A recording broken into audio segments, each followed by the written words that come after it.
All right, thank you guys for coming back on with 26 Sports. Again, this is your host, Mike Reza, and we're back once again after our last show. We got today, at this point, we have Billion Dollar Beto, the one and only Duran. How you doing today, Beto?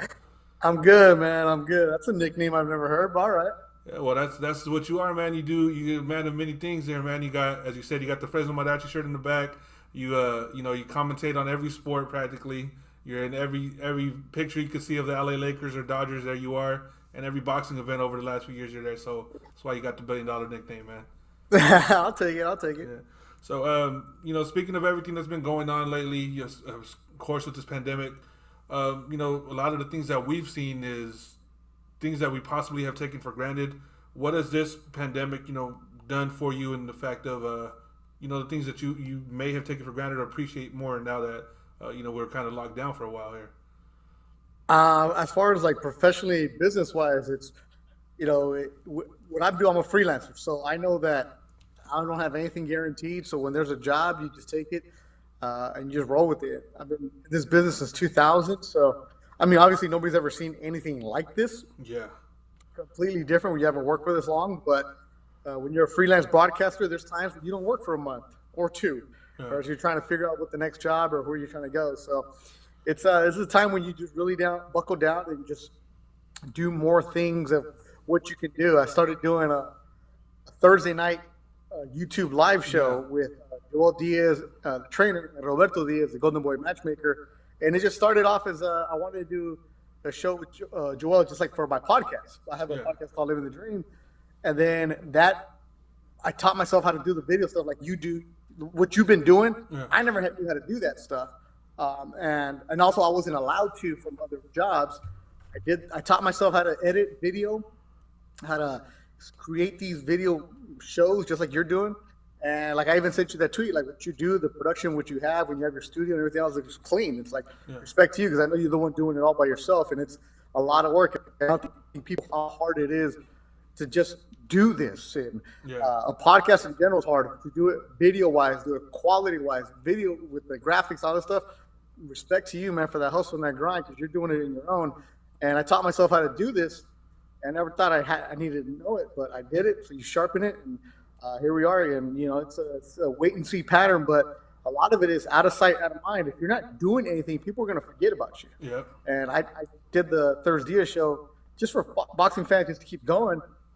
And I thought it was a joke. I did it 1 week, 2 weeks, and then the next week we didn't do it. And people were like, "Hey, where you guys at?" And I'm like, Yeah. "Damn!" I went back and looked at the podcast numbers. Like, "Damn, people are actually watching this." So I Oh do yeah. a Yeah. baseball It's a great podcast show. called "Let's Go Ricky Rowe." I do a bunch of different stuff, and it's just trying to stay busy and trying to keep the tools sharpened, and just like I said, out of sight, out of mind. Nobody wants to hear your complaints because everybody's got their own issues.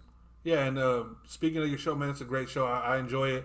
I speak to a lot of time, probably about once or twice a week, Roberto Diaz. So yeah, once he told me what was going on, I was like, hey man, I was like, I had to watch it. So the stories that you guys have on there, incredible, man. Especially Roberto. I mean, he's like a walking encyclopedia. Joel Diaz. Yeah. I mean, he's got so many stories from so long that yeah, it's just amazing to hear, especially as during a time like this when we don't have as many fights or anything going on. I was watching so many classic fights just to keep me entertained and watch some that I may have not noticed how good they were. Mm-hmm. For me, I grew up Morales, Barrera, and all that Chavez towards the end, but I always heard all these stories about Salvador Sanchez, and I did watch some fights, but I'm not old enough to have actually seen them live. I watched for maybe the third or fourth time fully the fight with him and Benitez, and that ring walk and everything was incredible. And I just thought, man, those are those type of stories that I'm hearing on your show. So I mean, yeah, I appreciate that. I like Yeah, watching the it. way we do it is more of I ask one question for the theme, and then Joel and Roberto are such great storytellers that they just keep on going. And it's more like if you're in the backyard with your tios and they're just telling you stories. And like everybody has a boxing podcast where they're breaking down the fights or mythical fights or what's going to happen here, what's there. And I hate those kind of shows Yeah, for me to do because I really can't speak too much about it because I work with promoters. So I don't want to come off as biased, or also I don't want to say stuff that I'm not supposed to say. So being able to tell the stories is great, and like I always plan on doing an hour. We always end up doing 2. And the fact that it's live and we take questions from people, we interact with them, it's pretty cool. So it's on YouTube. If you want to go and check it out, just put in Thirds Diaz and you'll see it. It's also on iTunes and Spotify. So if you want to like listen while you're running or working out or working, so it's out there for you guys. Yeah, and as he said, it's a great show, great content, man. I love it, and I appreciate, man, you giving me a shout out about the work. As you were saying, I really just started doing this recently too, so I started getting the hang of it little by little, and now from now it's gotten a lot easier for me. So I appreciate that you noticed that. When you actually said that, man, that meant a lot because I don't know who watches, I don't know who pays attention, but when I seen you say that, I was like, oh, okay, cool, like he's watching, and. Well, I always tell like Sal, Mr. Boxing Guru, good friend of mine, and I go back and forth with him on Twitter. We act like we're arguing with each other, like we hate each other, but before we'd go to eat. I eat once every couple of weeks. Good dude, really smart. Se hace pendejo away, but he's really smart. Yeah. And I'm telling him, so he does his podcast, and I'm like, at the end of the day, people are going to listen to a show for you, the personality, the character, and that's what's going to bring people back and forth and have them involved with you. And it might be only one person listening, but it might be the right person. And at the end of the day, you're doing your shows. You're not making money on it. You're losing money. You're losing time that you could be doing something else. But you're chasing your dream and you're chasing your passion and what you want to do. So respect to you for doing it. But if you're going to do it, be professional about it all the time. And you are. Like, I mean, everybody puts out a boxing podcast. I go and listen to it. And I'm like, okay. Like, you don't have the professional audio. We get it. But you can still make it entertaining. And your show and Sal's show, they're entertaining. So, and also Ring Walk podcast with Jonathan, man, real good. And just, it's the production value. You might be doing it in a garage or in your bedroom, wherever you may be, but somebody's listening, somebody's watching it, so go for it. Yeah, thank you. Appreciate that very much. And yeah, I mean, hey, right now, currently, I'm just doing it out the room, just of how the way it's set up. But you could have easily just said, you know what, because of the pandemic, I'm not going to do it, we're done. And quit, right? Yeah. And out of sight, out of mind. Yep. But you're not. You're hustling, you're doing through it, and you're here. Yeah, and that's why, and as you said, as you were talking about, you don't want to come off as biased. My biggest thing with this show was when I do it, I don't want people to assume I'm biased because of where I'm from and local fighters around me. My thing is I don't want you to think, oh, hey, he's only going to root for this guy or he's going to go for that guy. He's going to do that. No, I'm not like that at all. Golden Boy, Top Rank, any other companies, I love watching all the fights. I have relationships where I talk to fighters from each one of these promotions. So that's what I want people to understand with my show is I'm never gonna be one of those hosts, and there's podcasts like that as you mentioned, where you could tell that they just go to that side for that one person, and I've never liked those types. But it's natural. Like if you're gonna come off as a fan, be a fan and own it. If you're gonna come off as an expert, own it. Like whatever it is you're gonna do, just own what you are. Exactly, and don't lie about it. Don't try to say, "Oh no, I'm not like that." No, we can tell when you're like that. That's the thing. That's what I've always hated that when I've seen that from people is, oh, I don't do that, dude. I see you how you act when you see this certain fighter or when you know that fighter's coming. So don't tell me that's not what you do. So that's why I understood when you were saying, I don't want to talk about that just because of this. No, I understand. You gotta stay to what you're doing, and I appreciate that. But what you are able to speak of, let's speak of that Thompson boxing card coming in July. I know it's on pay-per-view, but it's what we got to do right now. When you got that call knowing that it was coming back on, what was your feeling? Yeah, so I work with Thompson Boxing. It's my 3rd season doing it, and we do the fights via Facebook. I work Doug Fisher, and we added Jessica Rosales last year to the series. And the Thompson Boxing, if you've never seen it, it's a club show in Southern California. We do it once a month. It's where Danny Roman's come at it, where Mauricio Herrera's come at it, Percy Ariola's fought it. It is a club show. It's in 20th year. Mr. Thompson owns Thompson Building Supplies in Southern California, actually on the West Coast. Yeah. So he loves boxing. He's in the California Boxing Hall of Fame. And a few years ago, they decided to do this Facebook show for free because you're in the ballroom. You have young fighters. It's 2018. Show them off. Yep. And I knew Alex Campanova, and he's like, look, just go do whatever you want to do with the broadcast. So I was calling it normal, and I'm watching because I don't have Facebook. So I'm watching the people leaving comments on Facebook, and it's just the typical troll comments like, this guy this guy that. And the fight that I was calling, I think the 3rd one, was just boring. Mm-hmm. And I started, I was like, you know what? At least this guy has the balls to get in the ring. It's really easy to type it from your keyboard. And I was like, damn it, I shouldn't have said that. Yeah. Like, I shouldn't have said that. That led to other people having a conversation to other conversation. And the fight in front of us was just a blowout. It was boring. And I knew that the two guys that were fighting weren't Thompson guys. They were just fighting. Yeah. So I just started having a conversation, me and Steve Kim at the time, with the people on Facebook, and we started seeing the numbers go up and up and up and up. And then I'm like, you know what? If you're interacting, I even said it. I was like, if you're watching a Thompson show on a Friday night at 9 o'clock, you're either single or drunk, and you're probably both, right? Or related. Yep. That comment got back, and I'm thinking, you know what? Because at that time, we didn't know if we were going to keep doing it. That led to more people interacting with us. We saw the numbers go up, and I get a call on Monday like, I'm thinking I'm in trouble, right? Because it's not your traditional broadcast. And they're like, dude, we love what you did. You interacted with the people. Because I was like, where are you guys watching this from? Give me your idea. And so now they just said, do what you want to do, Beto. We trust you. You know you're not going to get us in trouble. So on the broadcast, what we do is like kind of like how Joe Rogan does his fight companion. We're watching the fight with you. Yeah. And I shout at everybody out if you leave a comment. And it's become a community of we're watching the fight together. Now, if the fight gets really good, especially during the main event, then I'll just call it a traditional broadcast, left, right, blah, blah, blah, and I'll ignore the comments. But, the young kids up and coming, we interact with you. And I even said it, like, if you're making the time to interact with us, we want to be in you. And if you have Doug Fisher there, people ask some questions, and we go back and forth. So it's a real fun, interactive broadcast. And I read all the comments, and I'll read every single comment if I can on the air. And so that's kind of narrowed down the people of leaving the troll comments because other people are like, hey, man, get out of here with that stuff. Yeah. Like, let's get going. And we have people watching all over the world, and they'll tune in Australia, Denmark, Germany. We have a lot of soldiers watching us because it'll be early Saturday morning for them. There. They're watching it. So it's been pretty cool. So when this pandemic hit, it sucked. And they told us what they were going to do is once they got the approval from California Commission, because, look, Golden Boy could do something, Top Rank could do something, PVC could do something because they got millions. Yep. They're big time. For the club promoter, where do they make their money?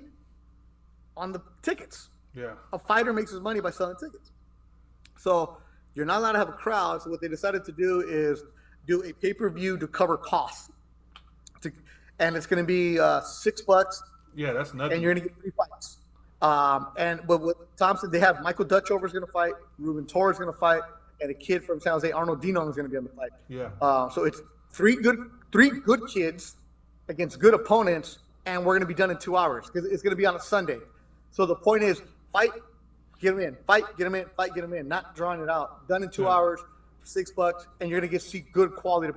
Like they're matching them up harder because now guys like Dutchover and Torres have to get matched tougher if they want to get another fight with, say, a Top Rank or a Golden Boy card. So they want to use them for that. So it would be pretty cool. $6. I know people are like, you're charging? Well, here's what it's going to go to. There's going to be 50 people at the venue. It's going to be at one of Mr. Thompson's concrete yards. They're clearing it out. They're going to put in. We're going to fight in a warehouse.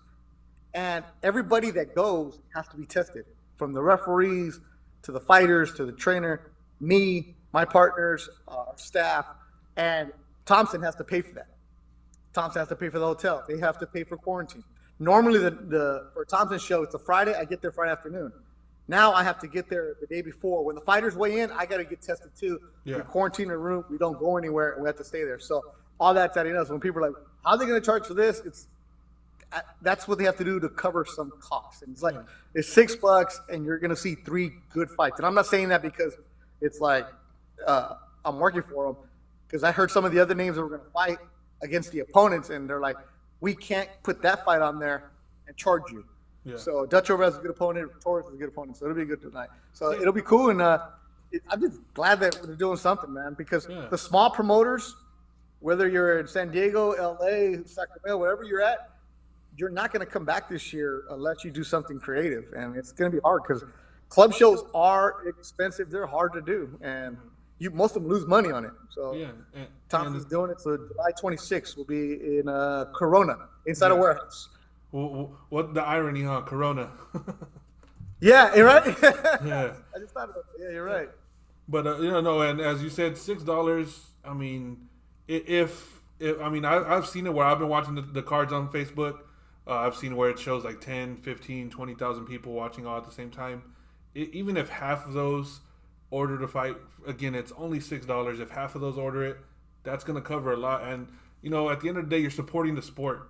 $6 is not too much when you look at other fights that you probably paid $60 for that may have been names, but Yeah. turned out, as the most boring pay per view of all time type of thing. So you're gonna see good stuff here, and you're gonna be supporting a good cause. As you said, he's doing this from a warehouse. That's at that the equipment and everything is going to be a cost as well. So yeah, and he's doing it. For Yeah. the Well, fans. another thing is if they don't do this, their fighters don't fight this year. Yeah, Simple as that. Because they're the promoters, so you're not going to have anybody. So the things with a guy like Dutch over is have him fight now, and hopefully he can get on another card with a different promoter later on in the year because he's also the banner. So maybe he takes on a top ranked opponent or Golden Boy opponent. You just never know. yeah, and as you said, they've had great or really solid fighters come out of it. Danny Roman, probably one of the biggest known ones right now. He became a unified champion, and he came from the Thompson Promotions. And as you said, Mauricio Herrera, all these guys come out of there. It's impressive what they've done, because they are putting out quality fighters that are winning belts and not, here or there. They're winning legit belts. Herrera beat Garcia, in my opinion, Danny Garcia, and that's that he came from there. So yeah, that's if you want to see, the future of boxing, tune in on the 26th of July. Yep. So as we speak about that as well, with the fighters that you've seen come up during your time working as involved in boxing, who was one that you maybe were more impressed of to see the development over time? Oh, see, so I started working boxing maybe 6 years ago. I mean, I always a fight fan. I'd always go to the fights when Golden Boy would do like their Club Nokia shows. Yeah, Back when At the Carlos theater. Molina was on Fox. So because I used to work for ESPN Radio and our studios were in downtown LA right next to the Club Nokia.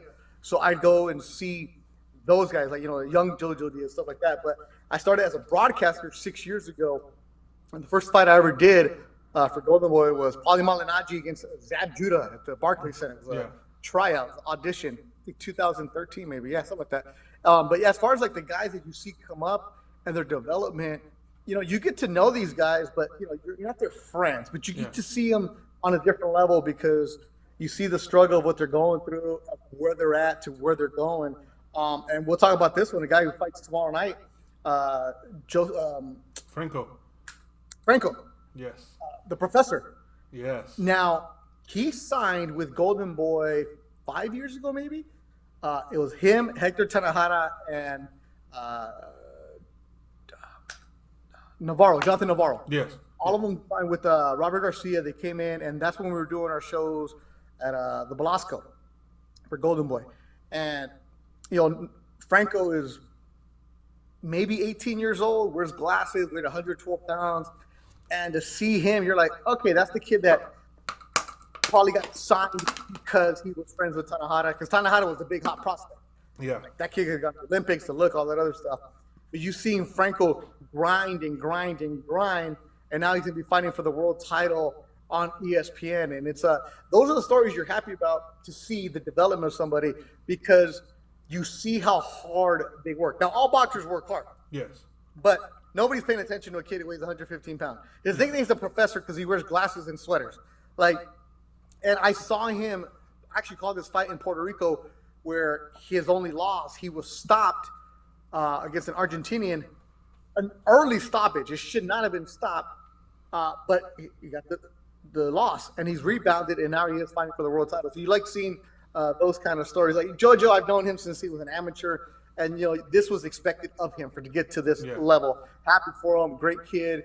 I think when he was going to the Olympics, I interviewed him for a story on ESPN Radio, and he's like, give me answers. And I'm like, okay, we got to work on your cliches right now. We got to work on your quotes a little bit right here, bro. And it's just happy to see those kind of guys. And it's just the kids who are real respectful, and they just grind to where they're at. And, like, a perfect example is a kid like Oscar Duarte, who Golden Boy has, who lost a year ago, but he's working his way back now, trains with Joel Diaz. But he showed up at a Velasco show on 2 days' notice because he just wanted a fight in the United States. So his partner from the gym was coming to the fight as an opponent. A fighter fell out, and they just called that gym. They're like, hey, anybody around there make 140 or whatever the weight was? Duarte says, yeah, I'll do it. He lost like almost 15 pounds in a day and a half. Shows up to LA, and stops the kid. His name was Popo Salinas, a kid out of Youngstown, Ohio, who was Golden Boy was looking at him. And now a lot of people were like, "Hey, Puerto Rican kid, he's got the look." Duarte wins, and then so they brought him back, and they're like, "Okay, let's give this kid some nutrition, see what he's doing when he's on muerto." And he comes back and he beats somebody else, and you're like, "Damn, that's cool to see him." And he gets the contract. Then he's changed it up, and he's out with Joe Diaz, and you see him, he's learning some English. So those kind of stories where you're like, the kid takes advantage of one opportunity, because we've seen so many other people that have great opportunities and just piss it away.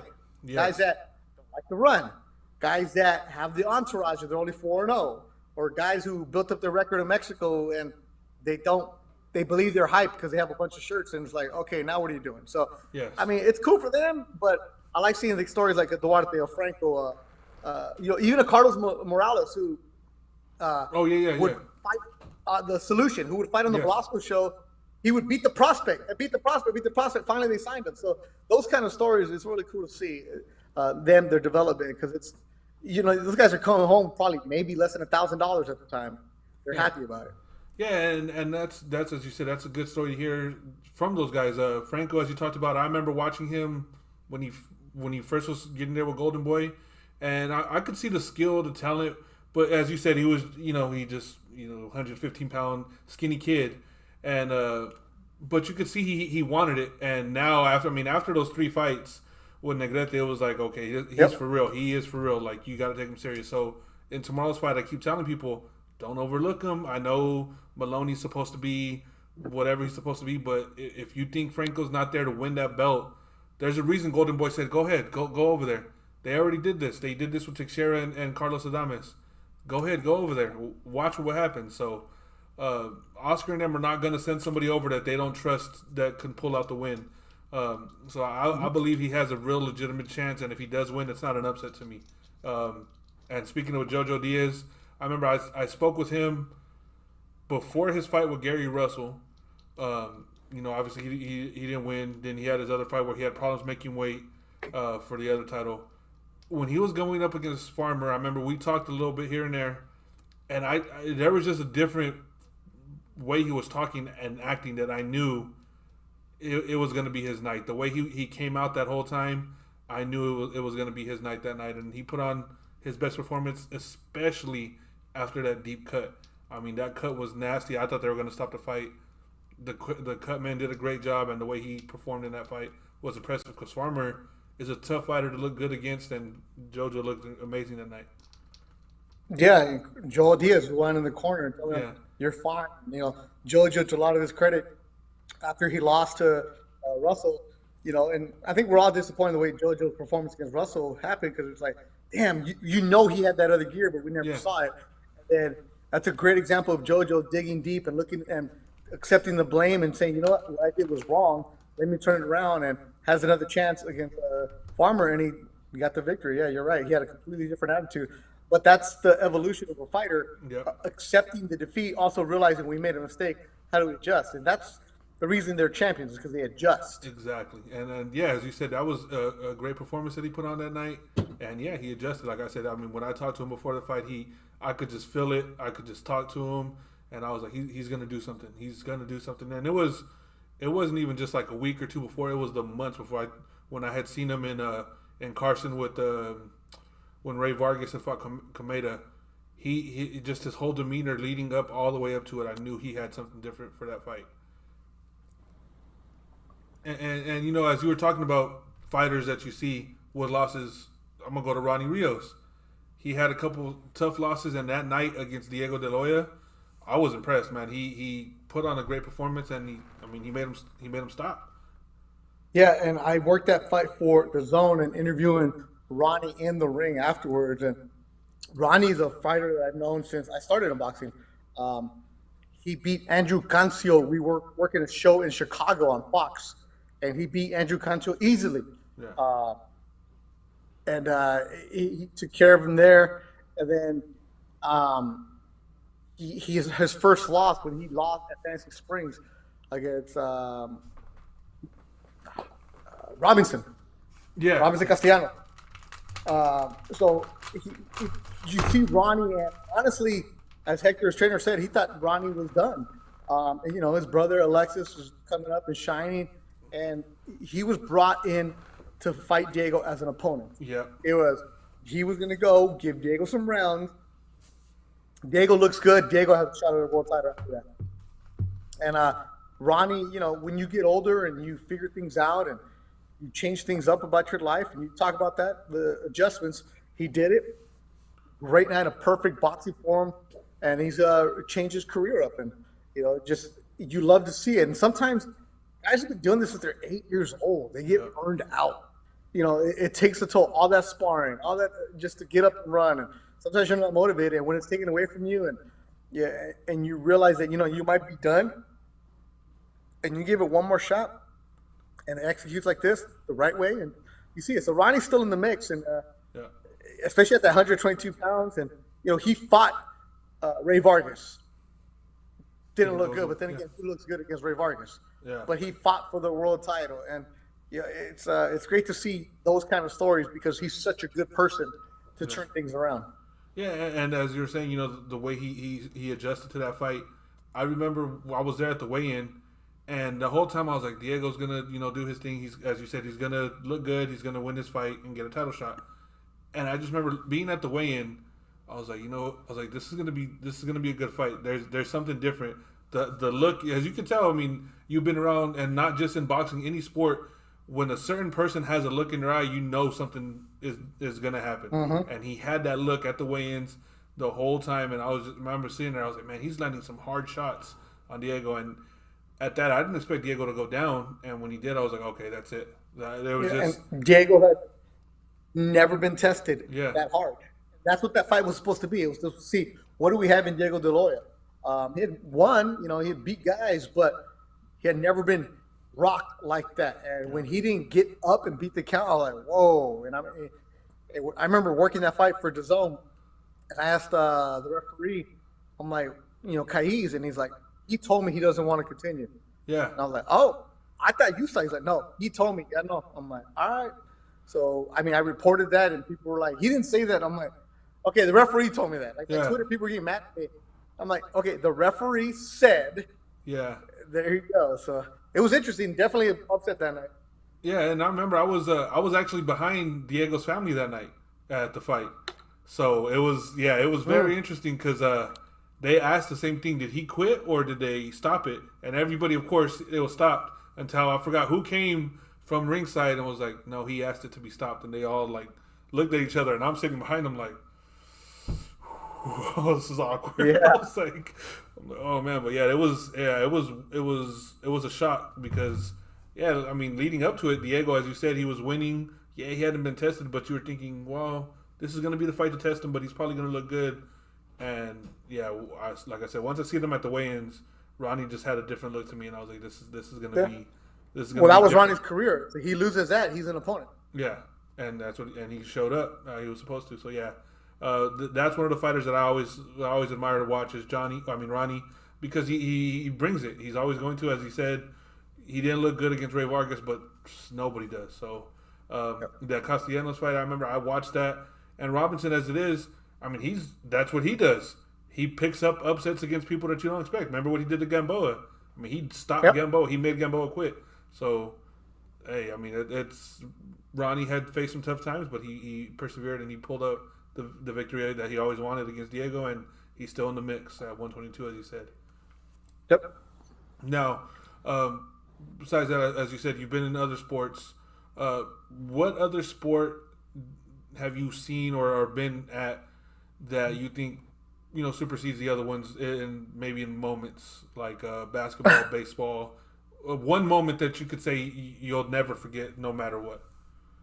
Yeah, like people ask me that, and so my story is like 20 years ago. I started off like throwing out the T-shirts at ESPN Radio. So I've done every job from like answering the phones to setting up the tents and driving the work van and, being a producer on air. And so 2007 is when I started like actually reporting here in LA. And I wasn't even getting paid for about a year and I was doing it. And so I've been able to see a lot of things. And my break was when I started covering the Lakers. I used to get to go to Laker practices. Okay. Not the games. I could only go to practices. And then the other reporter would go to the games. So I mean, I was cool. I'm just happy to be there. And then you just start paying your way and stuff like that. So for 10 years, I would do every Laker game, every Clipper game, every USC game, every UCLA game, every Dodger game, every Laker game. So it was a long run where I got to see a lot of cool things. And when people ask me like, "Oh, what's the coolest thing?" It's like I always give the cliche answer, but it's true. It's every single game I go to is special because you never see the same thing twice. Yeah. Every single fight is different. But like the ones that stand out, I was at the Lakers like 2010 when they beat the Celtics in Game 7. That was amazing. That was cool. But for me, the one that was special was 2009 when the Lakers won in Orlando. Yeah. And the reason that was special to me is because I was in Orlando. And Twitter had just started. So it wasn't really a big deal. So I'm looking around and I'm texting with friends back home and they're like, dude, they're riding in LA, this and that. I'm like, I'm at the Lakers team hotel because they stayed at a golf resort. And I wasn't supposed to be there. That was at my hotel. But I ended up, because of the way that it happened after the championship, I missed the shuttle back to my hotel and I ended up catching a ride with my friends who worked for the team. Mm-hmm. So they're like, we'll just go back to the team hotel. There's some food there for the staff. And we all got like a 6 a.m. flight. So I went back to the team hotel. I was going to eat something. And then as we're going, it turns out that because it was Orlando and it was a golf resort away from everything else, the players had nowhere to go. So they went to the staff dinner. And it was just like a banquet room with all the buffet and all that other stuff. And they had the trophy there. They had the MVP trophy, which was Kobe's and stuff like that. And then you see the players walking in, and I'm like, fuck, I don't belong here. Like, this is a staff. I'm not staff. I'm a reporter from the other side. And I'm just standing there by the cake, and I'm like, damn, I really don't belong here right now. And then I see the vice president of PR, and I'm like, damn it, he's going to be mad at me. And he's like, what's up? You want a beer? And I'm like, yeah. I'm like, right? Once, so by that time, the rules were out the door or whatever. Yeah. Like I said, it was cool. So you would see like Lamar Odom grabs the microphone. He kept singing, "We Are the Champion." Kobe's there with his wife and kids. It was like the players were there with their families and stuff like that. So it was cool. Like the DJ playing, and I'm like a fly on the wall. I must have been in there just like half an hour. I took a picture of the trophy and I left. And I'm like, okay. I was like, you're not supposed to do that, but I'm like, when am I ever going to be around the NBA trophy? The championship, yeah. Took that picture and I left, and then that was it. And then I'm going back to my hotel. I'm like, I'm texting with friends. They're like, dude, LA is on fire right now. And I'm like, of all the Laker fans that can say that they're, everybody's going to say they went to a game, right? But nobody's actually going to be able to claim I was in Orlando. So I was in Orlando at the hotel. That's the one that sticks out to me right there, because like I had some conversation with some of the players and just stuff about that. And it's like Lamar, I knew back when I was a Clipper intern, and he comes up to me and he's like, "Damn, you believe it now?" And I'm like, damn, this is crazy. Like, so it's like I said, you're not friends with these guys, but when you see each other all the time, you get to have like a relationship. Yeah, with them. you know them. So that was pretty cool for me to be there. But like all the events have been cool. I've been lucky enough in my career to have worked every single event. The only thing I've never done has been the Olympics. That's the only event I've never covered. So I've been to the World Series. I've been to the NBA Finals. I've been to the hockey finals. I've been to the MLS Finals. I've been to the NCAA Final Four. So all the events that I wanted to work, the only one that haven't is the Olympics, and like that's one of my goals right there. Yeah, and hey, I mean, maybe as we see, maybe that does come in the next 10 years or so. So that'd be pretty cool. Yeah. Yeah, I mean that's just a personal goal for me. I just want to work the Olympics. I just want to go. Yeah, me personally, if there's one, I would love to cover a fight once, like as a commentator, or even just commentate on the game. That was my thing back in the day. The funniest story I still have is my sister was living in Indianapolis, and I was at home, and they couldn't watch Raider games where they were at. Because, it's the Colts. That's Indianapolis. That's all the games they would have. So she called me because they were listening on the radio. That's my personal goal. And hopefully.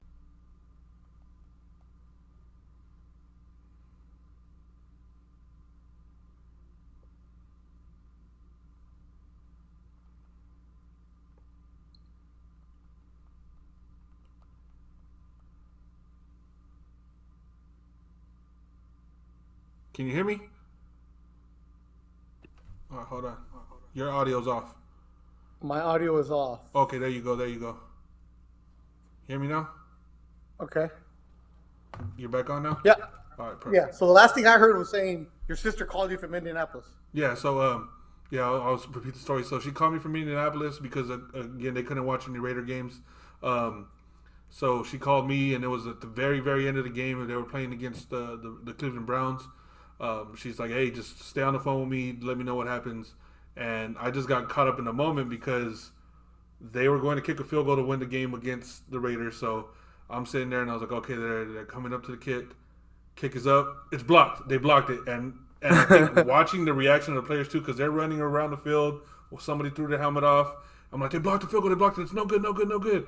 And she was like, oh, that felt like I was actually listening to the game somewhere. So ever since then, that's always been my goal. Is if I could commentate one fight, one game, whatever it is, just one time, that would Yeah. be that's my personal goal is to just have that one shot.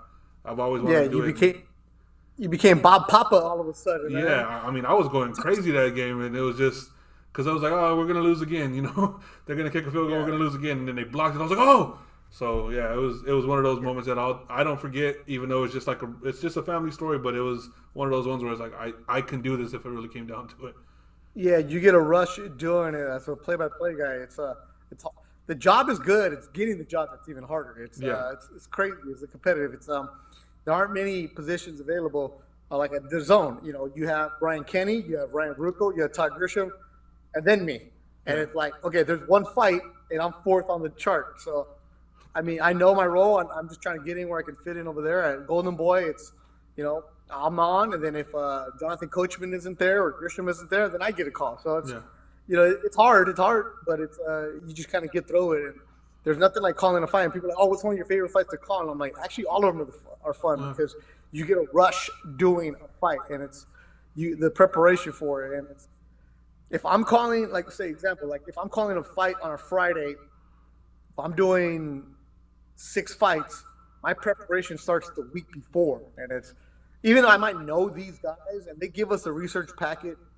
You go back on YouTube and you watch things. You want to see their styles. You want to do what's going on. You go through these guys' Instagram to find their stories, the backstory, because you can describe the action when it's really heated up, but when you have a one-sided shutout and the guy is just controlling it and there's going to be no knockout, you got to tell the story. You got to keep engaged. And like each fight, I have guaranteed 2-3 pages of notes per fighter. I might only use 5% of that. But it's the day you don't do the research where it's like, yeah, oh, so yeah, his last fight was win. Because if you're like, oh, his last fight was and then the person at home's like, he fought 3 weeks ago. It's like, you show that. And if you look like you're not prepared, there's gonna be a boss who's gonna be like, yeah, you're not prepared. Next person up. So exactly. you have to constantly be ready. It's fun. It's the research grind. So it's just keep on doing it, man. Yeah, and speaking of that, I mean, I've seen you, as you said, from Thompson and Golden Boy. I enjoy when you call the fights because, as you said, you have all the information and you pull things out, and the way you do interact with fans. Back in January or February, I believe, you actually shouted out my dad. I sent you a tweet, told you if you could tell my dad what's up from Michoacan, and you said, yeah, real quick. So, yeah, he really liked it. On Thompson show? No, on Golden Boy. It was It was a Golden Boy. yeah. I'm trying to remember who Suleiman Urbina fought on that card. Okay, we're in India. Yeah, and I'd sent you a tweet. I don't know if you had seen it or not. And then like 2 minutes later, you're like, "Oh, saludos Santos Reda de Michoacan and Fresno," Yeah. and I was like, "Oh," and he was like, it was funny because he didn't catch it at first. I had to rewind it for him, and then he was like, Yeah. "Oh, I thought it." He goes, "I heard Fresno and Michoacan." He goes, "I didn't know what they were saying," and I was like, "Yeah." I was like, I sent a message out, and he was like, "Oh, with the Golden Boy show, we're not supposed to do that. Yeah. Not that we're not supposed to. It's a different broadcast. It's more of a traditional broadcast. Yeah. But if it's a lull in a fight, and I see something like that sticks out, where you said Michoacan, it was like, okay, kind of throw it up a little bit. Yeah. But I'm not gonna like on the Golden Boy shot. I might do it once or twice, Yeah. just to give people up there.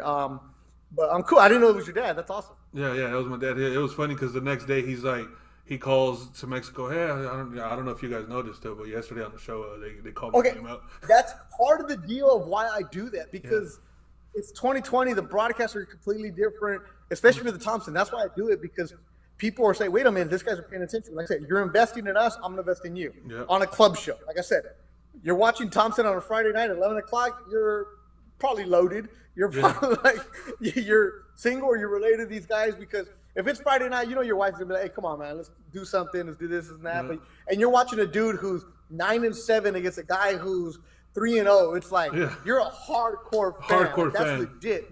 Yeah. So it's like you're investing in us. I'm gonna invest in you. With the Golden Boy shows, it's different, where it's like the level is different, and so it's a bigger audience. It's also on TV across the country, so you kind of have to play it more straight arrow. But even that right there, it shows that interaction because it makes the fans say, you know what, I want to watch again because they acknowledge me. Because at the end of the day, it's like you want to be known that your time is valuable, and that's what we try to show. Yeah, at least I do. And that's why it was just funny because I showed it, I recorded it, and then my brother actually was like, "Hey, I was watching the fights on the Zone. Did that guy say our dad?" And I was like, "Yeah." He goes, I thought. He goes, "I heard something." He goes, "I didn't know if he said red or if that was what something was talking about." He goes, "But I heard Michoacan." He goes, "And I was trying to be sure." And I was like, "Yeah." He's like, "That's cool, man." And then my dad called it Mexico. He's like, "Yeah, He's like, they said my name, He's like trying to. I know that guy. That's just my homie, Yeah, so it was funny. I was like, all right, yeah. So and that's why like I've always enjoyed when you're on a broadcast because you do interact with fans and that's always something good. Like a fan wants to know like, yeah, I'm watching the fight. Hey, let's see if they're paying attention to me too. Like, and something as you said could be as simple as that.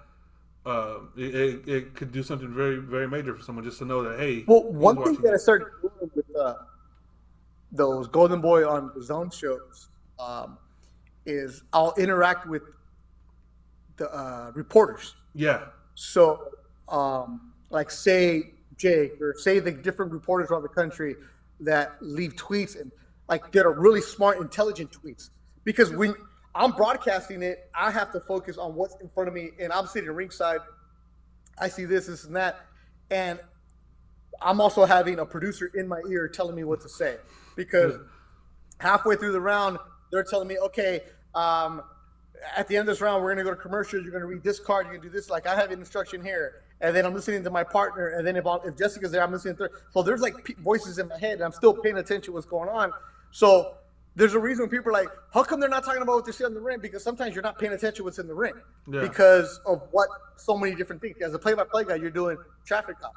And so that's why I always look at the tweets of like the guys who are watching the media and see what they're saying. And if like somebody will bring something up that's intelligent, I'll include that. And I'm like, as so-and-so is saying, that's a good point he brings up. And that leads to a discussion that we can have. Yeah. And I think nobody tells me to do that. It's just something I do. And some people like it, some people don't. But at the end of the day, as a broadcaster, you're doing your podcast. It's yours. Yeah. So I'm doing the broadcast, my style.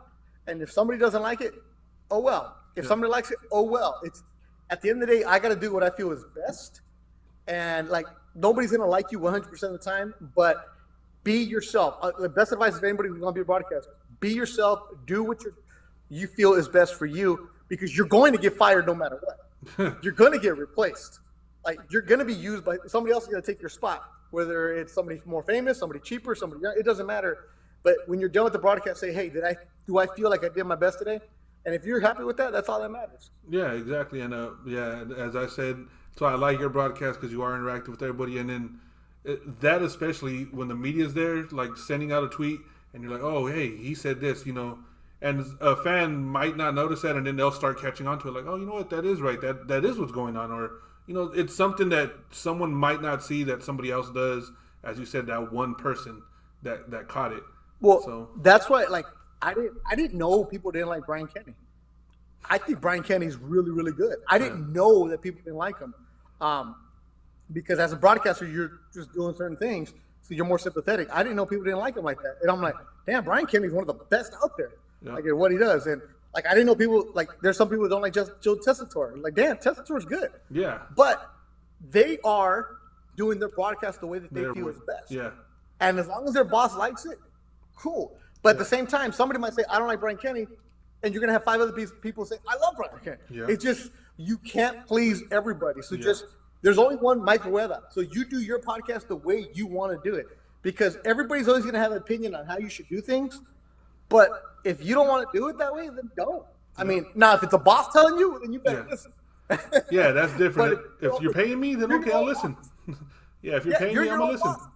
Yeah, Yeah, exactly. it's interesting in my business and what I do, and like when people are like, they'll tweet me afterwards, and like I never take anything personal. They're like, "Man, you didn't see this, you didn't see that," and I'm like, I want to. So many times I want to tweet back, "You're at home drinking, Yeah. not paying attention, tweeting 8 times during the round. So while you're doing this, are you really watching the fight?" Yep. So I'm sitting ringside and I see every single punch of what's going on. So I mean, I could do that just to troll people, but I don't. Like, Yeah. it's just, hey, you know what? Cool, you took time out of the day to write to me. So Yeah. it's a subjective business for what I do as a broadcaster. Like, some people don't like the way I interview fighters afterwards. And it's like, cool, great. Some Yeah. people like it. Cool, great. Yeah. My bosses like it, so that's all that matters. Yeah, and I've always liked the way you do it because I don't like the ones that just go in there. Hey, how did you feel? How was the fight? Okay, you actually ask them like, hey man, you know, it looked like you were struggling there. Or you had this, and you ask them a real question, and it's like they have to really, you know, they can't just BS their way through it. You're asking them a real legit question. So I've always liked the way you've done your interviews. Yeah, that's the ESPN training. Like, it's really easy where people just say, "Oh, talk about this." It's like, well, I don't want to talk about it. Like, you have to Yeah. ask a question. So I had mentors and people that really instilled in me, when you're in there, ask a question, and don't ask a question, just ask it. It's like, it's really easy to say, "Okay, great. Yeah. How'd you feel?" It's like, give me something to care about. So like, that's part of the ESPN training that I came through, and like the mentors that I had. So I mean, like I said, it's, everybody has a different opinion. It's like, I know there's people like me, there's people that don't like me. It doesn't matter. It's like, at the end of the day, I get to live my dream as a broadcast reporter, and it's like, Yeah. if you don't like my style, I can't do anything about it. If you like my style, I can't do anything about it. It's, you just want to be able to know that when you go home, did you do your best at that job? And that's what matters, because I've been doing it 20 years, and I'm not trying to say, oh, I'm great. I'm not. Like, probably 2/3 of the people watching you right now have no idea who I am, who've never heard me, and that's cool. And it's like, great, but as long as I'm in the business, keep on plugging away. I just want to keep on going and working. Got my foot in the door a little bit, and it's just fun. It's better than having a real job, I always say. Yeah, and then the thing is that, yeah, as you said, there's a reason why you're still there after 20 years. I mean, if you weren't good at it, you wouldn't still be there. Simple as that as well. And Yeah, people you have honestly, to constantly be evolving. I mean, yeah, 6 years ago when I started doing boxing, it's like I sucked. Like, now I'm pretty good. Yeah, But you are. I knew that, like, there is no minor leagues for you to go do broadcast. 6 years ago, we weren't doing Facebook shows. And it's like, you get thrown in, like, what are you going to do? And I'm like, let's go for it. So I worked hard at it. And, like, I would get done with the show, and I'd come home, and I would go on YouTube and watch fights, turn the volume off, and I would do broadcasts of fights. And I'm like, damn, I suck at this. But you continue to work at it. Keep on going. And it's like, I'm nowhere near where I want to be. I'm 41. I want to continue to do this for a long time. But it's constantly working. So you're talking about during this pandemic, twice a week, I'll put on a couple of different fights. Fights of no names people, like just a random fight that I'll pull up, and I'll see the names, and I'll just go and I'll do broadcast. And it's like, it's easy to call like the big Gotti Ward where they're going back Yeah. and forth. It's do a fight with Dulo Geen, my dude Dulo Geen, the gatekeeper. Yeah. Like, it's a guy who's 14-10. Like, those are the ones where you actually have to work at it. So I do that twice a week during this pandemic. We're practicing where I make sure to speak and slow down and the pitch and all that other stuff. It's constantly working at it, man. Yeah, and it's, as you said, it's practice and it helps you get better. It's like I coach football here in town, and that's what I always tell the kids after every practice is, after every day, if you felt like you got at least 1 or 2% better, then that's what matters.